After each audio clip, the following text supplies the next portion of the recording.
26শে জানুয়ারি 2025 তারিখ পর্যন্ত আমরা জাতীয় প্রেস ক্লাবের সামনে জাতীয়করণ সহ 6 দফা বাস্তবায়নের দাবিতে পটুয়াখালী জেলা প্রশাসক কার্যালয়ের সামনে মানববন্ধন ও স্মারকলিপি প্রদান কর্মসূচি পালন করেছে স্বতন্ত্র ইবতেদায়ী মাদ্রাসা শিক্ষক ঐক্যজোট। তার মাঝে ব্যারিকেডবদ্ধ হই শাহবাগ চত্বরে।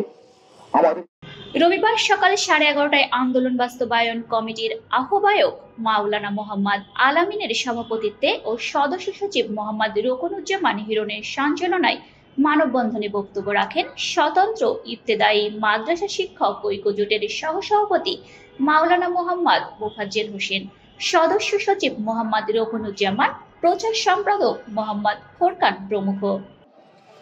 দীর্ঘদিন অসুস্থ থাকার পরও আজকে মানববন্ধন করতে আমরা বাধ্য হয়েছি।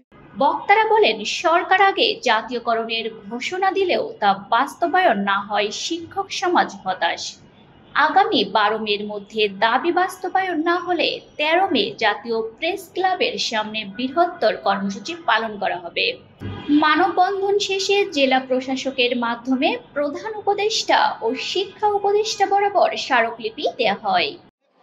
আমাদেরকে নিয়ে বসলেন মন্ত্রণালয়, সে মিটিং আমি ছিলাম, আমরা সেখানে